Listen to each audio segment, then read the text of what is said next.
Assalamualaikum warahmatullahi wabarakatuh. Waalaikumsalam warahmatullahi wabarakatuh. Halo Sobat Mansa, kembali lagi pada Jumansa, tepatnya Jumat 24 Oktober 2025. Nah, sebelum itu, perkenalkan nama saya Raihan Dia Pratama Jahbah selaku host pada podcast Ngopi, Ngobrol Perkara Iman. Dan bersama saya Bapak Saifuddin SAGMA selaku narasumber kita pada hari ini. Assalamualaikum Pak. Waalaikumsalam warahmatullahi. Bagaimana kabar hari ini Pak? Sehat walafiat, alhamdulillah. Oke, lanjut Pak. Dalam Quran surah Al-Mu'minun ayat 12 sampai 14 dijelaskan bahwa manusia diciptakan melalui beberapa tahap yang menakjubkan. Mulai dari saripati tanah, menjadi air mani, segumpal darah, lalu segumpal daging hingga menjadi makhluk sempurna. Dan Pak, apa makna yang bisa kita ambil dari proses panjang penciptaan manusia ini dan bagaimana hal itu bisa menumbuhkan rasa rendah diri kepada Allah Subhanahu wa taala? Iya, terima kasih. A'udzubillahi minasyaitonirrajim. Bismillahirrahmanirrahim. Alhamdulillahirabbil alamin. Wassalatu wassalamu ala asyrafil anbiya'i wal mursalin wa ala alihi wa ashabihi ajmain. Terkait dengan pertanyaan tadi, bagaimana proses penciptaan manusia menurut Quran surah Al-Mu'minun ayat 12 sampai dengan 14. Dan bagaimana pula menimbulkan rasa rendah hati kita kepada Allah Subhanahu wa taala. Kalau kita lihat di dalam Al-Quran di surah Al-Mu'minun ayat 12 sampai dengan 14 Allah berfirman, A'udzubillahi minasyaitonirrajim. Bismillahirrahmanirrahim. Walaqad khalaqnal insana min sulalatin min tin. Dan sungguh kami telah menciptakan manusia dari saripati yang berasal dari tanah. Summa ja'alnahu nutfatan fi qararin makin. Kemudian kami menjadikan saripati itu berupa air mani yang kami letakkan dia di dalam tempat yang kokoh yang disebut dengan rahim. Summa khalaqnan nutfata 'alaqata fa khalaqnal 'alaqata mudghatan fa khalaqnal mudghata izama fa kasawnal izama lahma summa ansha'na khalqan akhar fatabarakallahu ahsanul khaliqin. Lalu air mani itu kami jadikan segumpal darah. Segumpal darah itu kami jadikan segumpal daging. Lalu segumpal daging itu kami jadikan tulang belulang. Kemudian tulang belulang itu kami bungkus dengan daging. Lalu kami jadikan dia makhluk yang berbentuk lain. Fatabarakallahu ahsanul khaliqin. Maka maha suci Allah pencipta yang paling baik. Pada ayat ini, bahwa Allah Subhanahu wa taala itu menjelaskan tentang proses penciptaan manusia. Ayat ini menggambarkan tahapan secara biologis penciptaan manusia dari yang paling sederhana sehingga menjadi makhluk yang paling sempurna. Yang kita lihat dari ayat ini pertama sulalatim min tin. Saripati yang berasal dari tanah. Berarti asal kejadian manusia secara biologis itu berasal dari dasarnya bumi, yaitu tanah. Tempat tumbuhnya makanan yang dimakan oleh manusia dan itulah menjadi dasar bahan pembentukan tubuh manusia di dalam rahim seorang ibu. Kemudian nutfah. Nutfah itu adalah air mani. Itu adalah hasil daripada sari makanan yang dimakan oleh manusia yang menjadi sperma untuk laki-laki dan menjadi ovum untuk pihak perempuan. Ketika mereka bertemu di dalam satu tempat yang disebut dengan rahim. Kemudian 40 hari kemudian maka berkembanglah hasil pertemuan itu menjadi alaqah. Yang disebut alaqah itu dalam bahasa Al-Quran adalah segumpal darah. Itu yang dimaksud dengan tahap embrio yang menempel di dalam rahim. Selanjutnya 40 hari kemudian proses terjadinya manusia itu setelah menjadi segumpal darah, Allah jadikan segumpal daging atau dalam bahasa Al-Quran disebut dengan mudghah. Ini sudah mulai berbentuk seperti daging yang masih kecil. Daging yang masih kecil. yang bisa digigit. Kalau dipegang dia bisa dipegang dan bisa digigit. Itulah mudghah. Kemudian 40 hari selanjutnya dia akan berkembang menjadi izoma. Di dalam Al-Quran disebut dengan izoma, itu artinya tulang, belulang, dan dibungkus dengan daging. Ini sudah membentuk kerangka dan jaringan otot pada diri manusia. Terakhir, Allah jadikan dia makhluk yang berbentuk lain. Itulah yang disebut dengan makhluk yang paling sempurna, manusia. Di saat itulah Allah tiupkan ruh. Maka selama 120 hari janin di dalam kandungan, baru Allah tiupkan ruh. Di saat itulah dia baru hidup, bergerak, dan sadar. Inilah keistimewaan proses daripada penciptaan manusia, dari sesuatu yang sangat sederhana menjadi makhluk yang sangat sempurna. Berikutnya, terkait dengan pertanyaan tadi, bahwa dia bisa menumbuhkan rasa rendah hati. Apa sebab? Mengapa kita harus bersifat rendah hati? Yang pertama yang harus kita sadari, asal usul daripada penciptaan manusia. Kita harus sadar bahwa asal usul daripada penciptaan kita sebagai manusia itu berasal dari air mani dan tanah. Tempat yang tidak mulia, sesuatu yang tidak mulia. Maka karena kita tahu bahwa asal usul kita dari sesuatu yang hina, pantas dan wajar kalau kita tidak boleh bersifat sombong. Kita harus rendah hati, rendah diri dari ilmu, harta, atau jabatan yang kita miliki. Yang kedua, kita harus mengakui akan kemahabesaran Allah Subhanahu wa Ta'ala. Mengapa? Karena proses rumit penciptaan manusia di dalam rahim itu tidak ada campur tangan manusia. Semuanya adalah kemahakuasaan Allah Subhanahu wa Ta'ala. Jadi wajar kalau kita hanya mengakui keagungan dan kebesaran Allah, tunduk dan patuh hanya kepada Allah Subhanahu wa Ta'ala. Kemudian mengapa kita harus rendah hati? Yang ketiga adalah kita harus tahu bahwa tujuan hidup manusia itu, Allah memberikan kita amanah yang sangat besar. Di antara amanah yang diberikan Allah kepada kita adalah kita harus beribadah kepadanya, berbuat baik, dan menjaga hasil ciptaan Allah Subhanahu wa Ta'ala. Jadi diciptakannya manusia sebagai makhluk yang sempurna itu, Allah sudah beri amanah terbesar. Beribadah, berbuat baik, dan menghargai serta menjaga, melestarikan hasil daripada ciptaan Allah Subhanahu wa Ta'ala.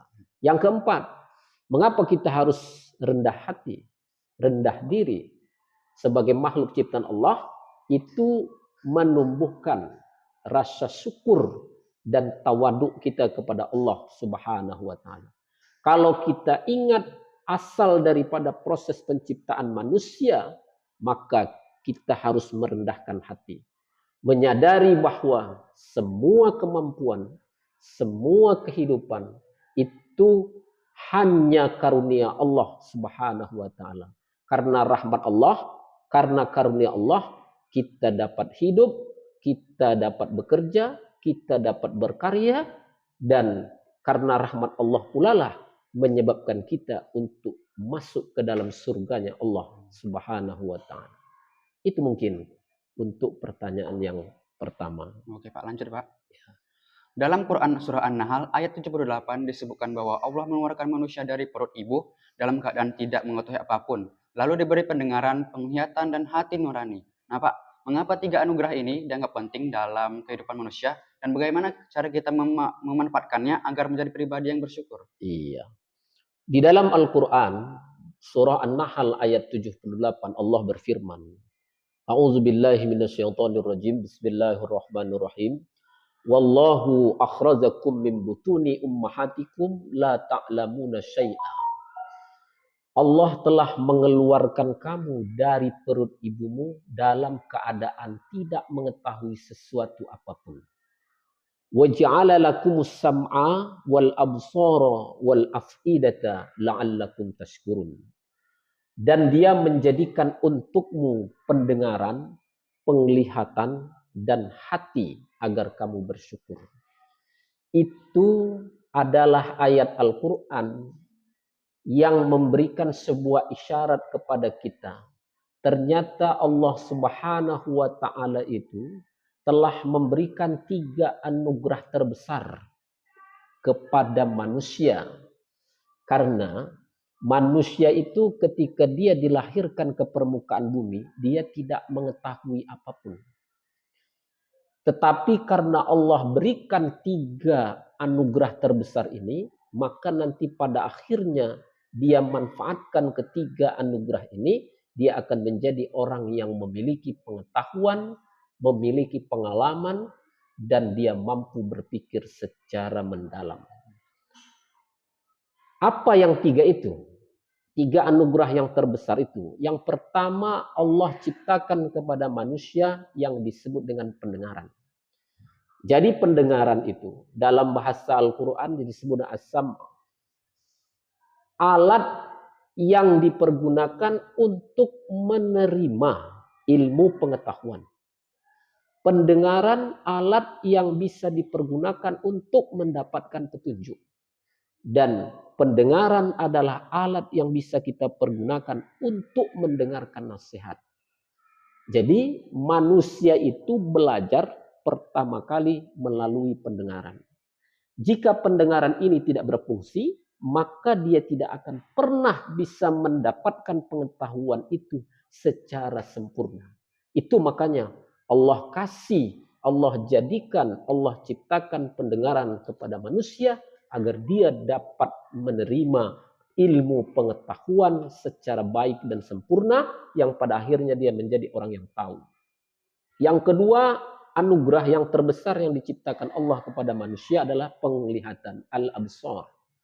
Ini membantu manusia untuk mengenali dunia, memahami, memperhatikan tanda-tanda kebesaran Allah Subhanahu wa Ta'ala di alam semesta ini. Baru yang ketiga, anugerah yang terbesar adalah hati, al-fuadah. Ini merupakan pusat kesadaran, perasaan, dan akal batin yang dia berfungsi untuk berpikir, menilai mana yang benar, mana yang salah, dan menumbuhkan rasa keyakinan, kepercayaan kepada Allah Subhanahu wa Ta'ala. Baru pertanyaan yang berikutnya, mengapa ketiga anugerah ini itu dianggap penting? Pertama alasannya, ketiga anugerah ini itu merupakan dasar daripada seluruh pengetahuan. Semua ilmu dan pengalaman manusia itu berasal dari yang 3 ini. Dari mendengar, dari melihat, dan dari merenung dalam hati. Jadi 3 potensi ini, manusia kalau tidak ada yang 3 ini, maka manusia itu tidak akan bisa berkembang dan tidak akan bisa mendapat pengetahuan yang sempurna. Kemudian yang kedua, alasannya mengapa ketiga hal ini sangat penting, itu sebagai sarana. Sarana apa? Untuk mengenal Allah Subhanahu wa Ta'ala. Melalui pendengaran, melalui penglihatan, melihat hasil ciptaan Allah, mendengarkan wahyu Allah, dan merenungkan apa yang telah diciptakan oleh Allah Subhanahu wa Ta'ala lewat berpikir yang benar, maka manusia itu akan menemukan yang disebut dengan keimanan. Semakin yakin dan semakin percaya dan semakin bertambah kekuatan keimanannya kepada Allah Subhanahu wa Ta'ala. Alasan yang ketiga, mengapa ketiga anugerah ini sangat penting adalah itulah yang membedakan manusia dengan makhluk yang lain. Hewan Allah berikan pendengaran, Allah berikan penglihatan, tetapi Allah tidak berikan yang disebut dengan hati atau akal budi yang ada hanya pada diri manusia. Menjadikan manusia itu makhluk yang berpikir, dan makhluk yang dapat beribadah secara sadar kepada Allah Subhanahu wa taala. Itu sebenarnya yang menjadikan ketiga potensi ini dianggap sangat penting yang diciptakan oleh Allah Subhanahu wa taala kepada manusia. Jadi kalau kita lihat gimana cara memanfaatkannya dan agar kita menjadi pribadi yang bersyukur, yang pertama pendengaran misalnya. Maka cara memanfaatkannya, mari kita mendengar hal-hal yang baik, nasihat, mendengar ayat-ayat Al-Quran, dan menjauhi semua perbuatan-perbuatan yang dianggap buruk di sisi Allah Subhanahu wa taala. Bagaimana bentuk syukurnya dengan adanya pendengaran itu? Kita tidak menutup telinga kita dari sebuah kebenaran. Artinya kita harus tahu dan mau tahu terhadap sebuah kebenaran, serta selalu mau belajar dan mau mencari ilmu pengetahuan lewat pendengaran yang diciptakan Allah Subhanahu wa taala kepada kita. Kemudian yang kedua, penglihatan. Gimana cara memanfaatkannya? Melihat dengan rasa kagum apa yang telah diciptakan oleh Allah Subhanahu wa taala dan menjauhi semua pandangan-pandangan yang bernuansa maksiat. Itu cara kita memanfaatkan nikmat penglihatan. Berarti kita menggunakan mata kita itu untuk melihat yang baik-baik. Nah, kemudian yang ketiga, hati. Itu bagaimana kita memanfaatkannya? Merenungi kebesaran Allah, berpikir secara jernih, dan menjaga niat agar tetap bersih karena Allah Subhanahu wa taala. Tanda mensyukurinya, mengarahkan hati kita agar selalu ikhlas, sabar, dan tetap beriman kepada Allah Subhanahu wa taala. Oke. Ya. Lanjut, Pak. Dalam Quran surah Al-Baqarah ayat 30 sampai 32 Allah menyebut manusia sebagai khalifah di bumi. Apa? Saya ingin mendengar jawaban dari Bapak. Apa maksud dari manusia menjadi khalifah Allah di bumi dan tanggung jawab apa saja yang harus dilakukan agar amanah ini tidak disalahgunakan? Iya. Di dalam Al-Quran surah Al-Baqarah ayat 30 dan 31 Allah berfirman, A'udzubillahi minasyaitonirrajim, Bismillahirrahmanirrahim. Wa idh qala rabbuka lil malaikati inni ja'ilun fil ardi khalifah. Qalu atja'alu fiha man yufsidu fiha wa yasfikud dima wa nahnu nusabbihu bihamdika wa nuqaddisu lak. Qala inni a'lamu ma la ta'lamun. Wa 'allama Adama al-asma'a kullaha thumma 'aradahum 'alal malaikati faqala anbi'uni bi asma'i haula'i in kuntum shadiqin. Dan ingatlah, kata Allah, ketika Tuhanmu berfirman kepada para malaikat, sesungguhnya aku hendak menjadikan seorang khalifah di bumi. Mereka berkata, apakah engkau hendak menjadikan orang yang akan membuat kerusakan dan menumpahkan darah di sana? Sedangkan kami senantiasa bertasbih, memujimu dan mensucikan namamu. Allah berfirman, sesungguhnya aku mengetahui apa yang tidak kamu ketahui. Itu makna ayat 30. Kalau kita perhatikan, ya, di dalam ayat 30 surah Al-Baqarah itu, di situ ada makna khalifah. Khalifah itu kalau kita lihat dalam kamus bahasa Arab, artinya pengganti, pemimpin, pengelola, atau wakil Tuhan di permukaan bumi. Itulah yang dimaksud dengan khalifah dalam konteks bahasa. Tetapi Allah menjadikan manusia sebagai khalifah di muka bumi, itu artinya bahwa mereka itu ditugaskan untuk mengelola, memakmurkan, dan menjaga bumi ini sesuai dengan kehendak Allah Subhanahu wa taala. Bukan sebaliknya, merusak daripada hasil ciptaan Allah Subhanahu wa taala. Itulah tugas manusia sebagai khalifah di muka bumi. Jadi manusia itu diberikan keistimewaan dan tanggung jawab moral untuk menjadi pengatur kehidupan di bumi. Berdasarkan apa? Berdasarkan ilmu, berdasarkan iman, dan berdasarkan amanah yang telah diberikan Allah Subhanahu wa taala. Di ayat itu juga malaikat bertanya kepada Allah, mengapa engkau menciptakan makhluk, ya, makhluk yang akan membuat kerusakan di muka bumi? Karena ada makhluk sebelumnya, itu jin, yang membuat kerusakan di muka bumi. Tapi Allah mengatakan, inni a'lamu ma la ta'lamun.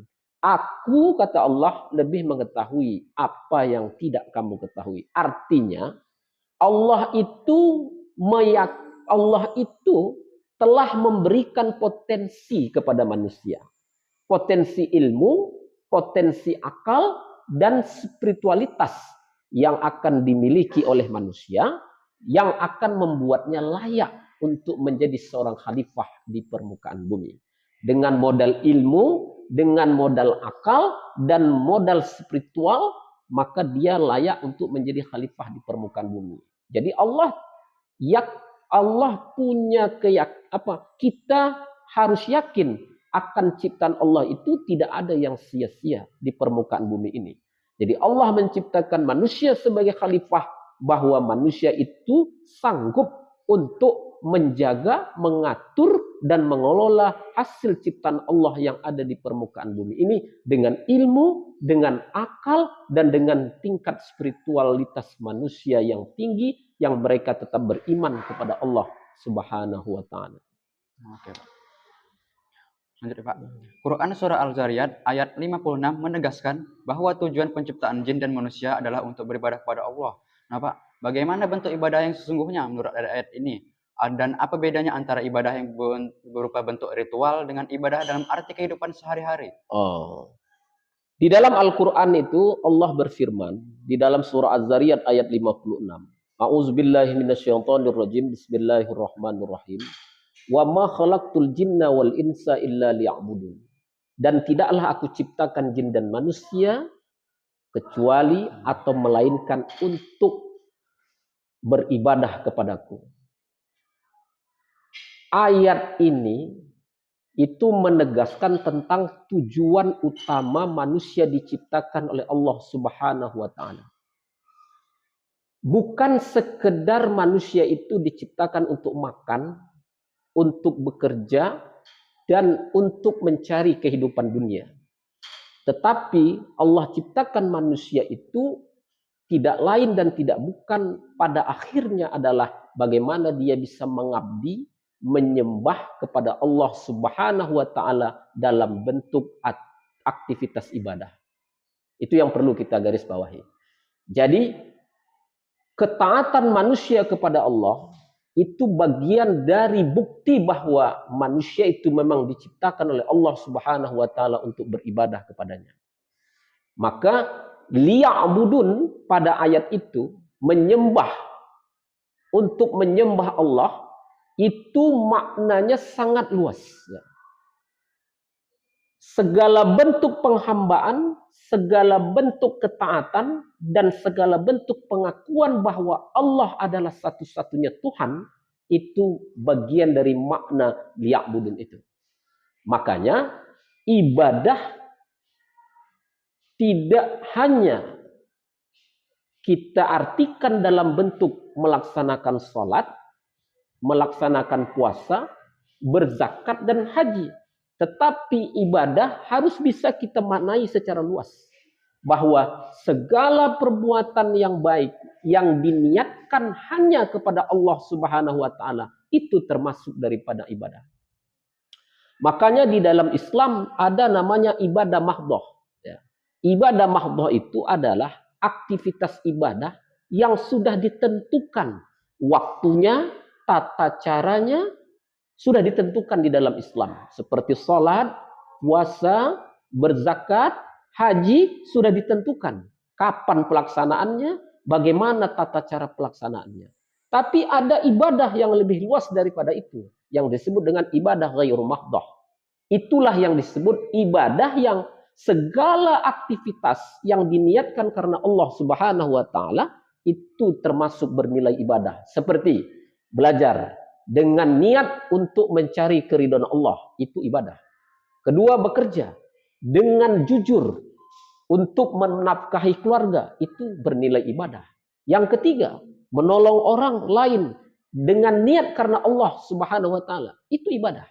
Yang keempat, menjaga lingkungan, bersyukur dan bersabar, yang semuanya itu kalau diniatkan karena Allah, maka itu bagian daripada ibadah kepada Allah Subhanahu wa taala. Jadi, bagaimana ibadah, makna ibadah dalam kehidupan sehari-hari? Nah, ini harus kita ketahui. Yang pertama, ibadah khusus. Nah, ibadah khusus itu adalah hubungan langsung dengan Allah. Ini contoh prakteknya itu sholat, puasa, berzikir, membaca Al-Quran. Ini namanya ibadah khusus. Ada namanya ibadah sosial. Nah, ini hubungan dengan sesama manusia. Nah, seperti menolong seseorang, berbuat adil kepada seseorang, jujur, sopan, dan amanah. Ini bentuk daripada praktek ibadah sosial.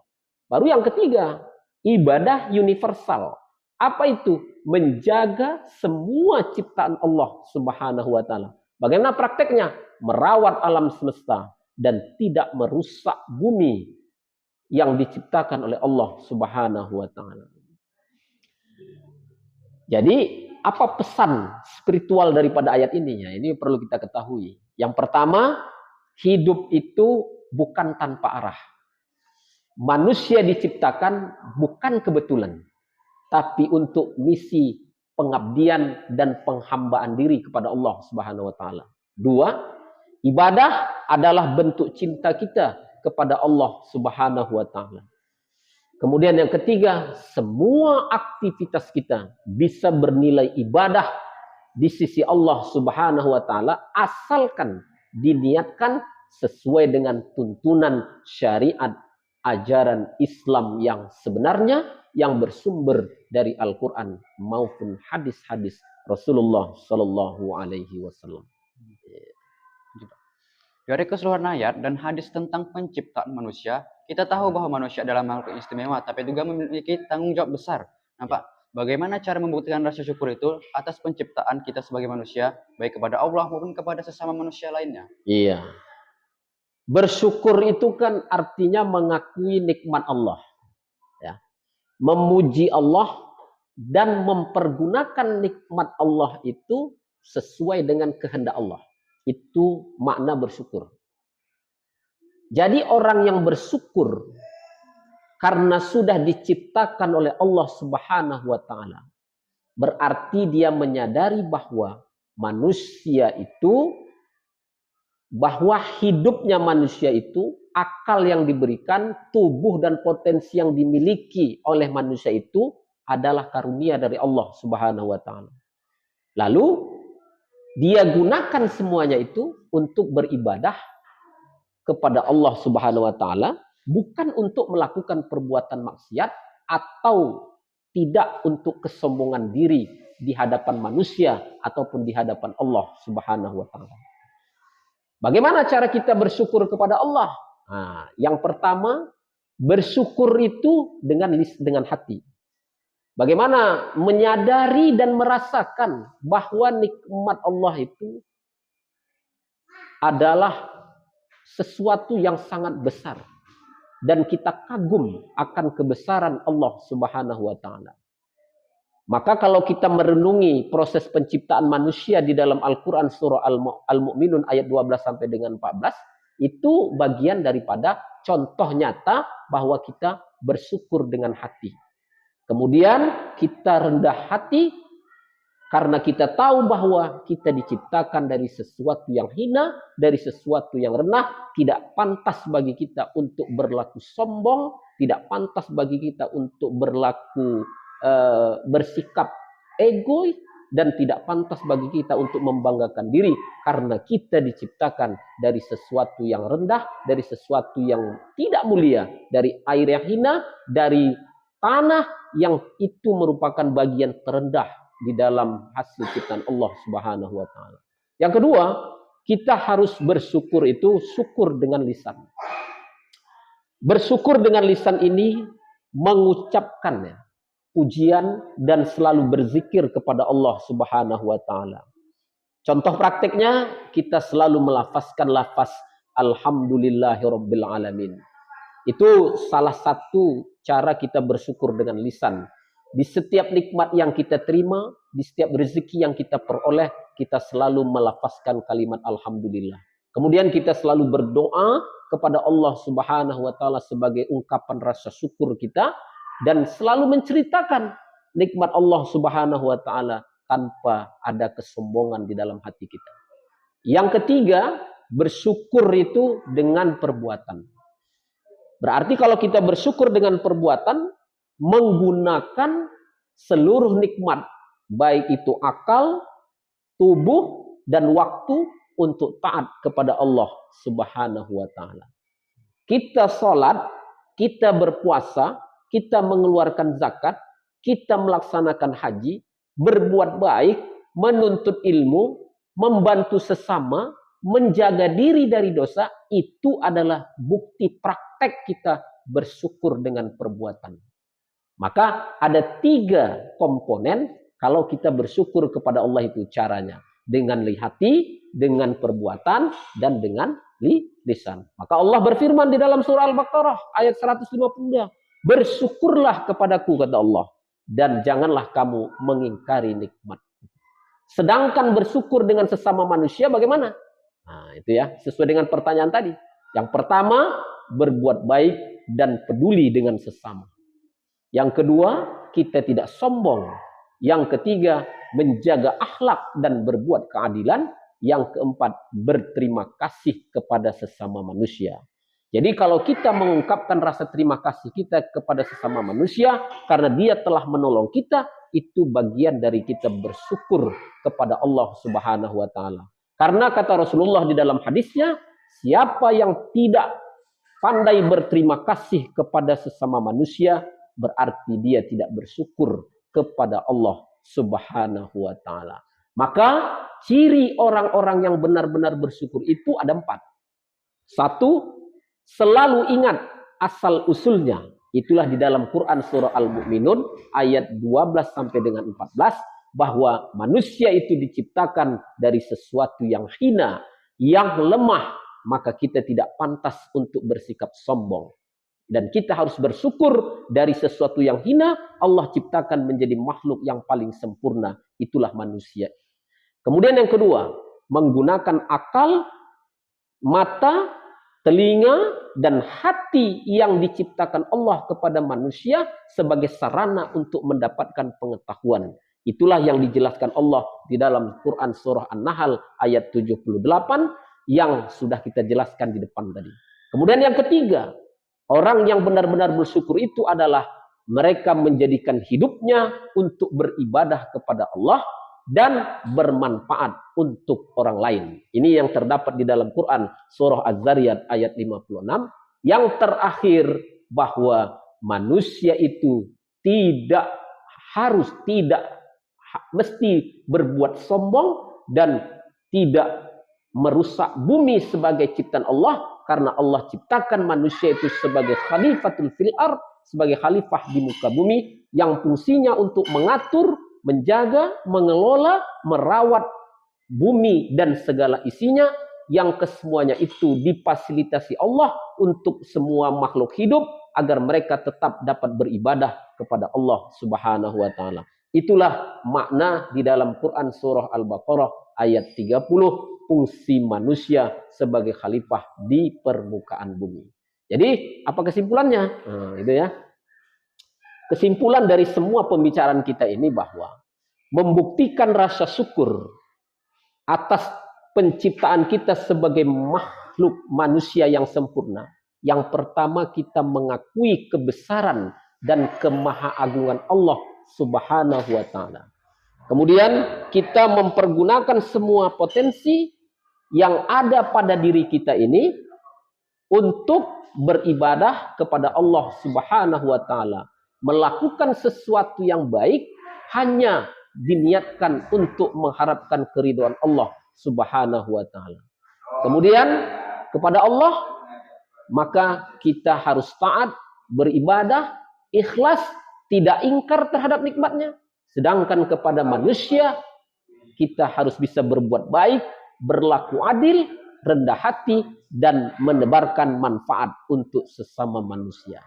Itulah kira-kira kesimpulan dari makna bersyukur terhadap proses penciptaan manusia sampai manusia itu menjadi makhluk yang sempurna, lalu Allah bekali manusia itu agar dia bisa memiliki pengetahuan, pengalaman, dan berpikir dengan Allah ciptakan pendengaran, penglihatan, dan akal pikiran, lalu dia mengetahui bahwa tujuan diciptakannya manusia itu untuk beribadah kepada Allah Subhanahu wa taala. Itu akhir daripada konsep tujuan hidup manusia diciptakan oleh Allah Subhanahu wa taala. Iya.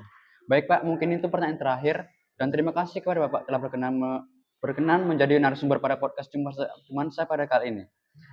Nah, Sobat Mansa, sampai ketemu di podcast selanjutnya. Saya Raihan di Pertama Cahbah selaku host pada podcast kali ini izin pamit undur diri.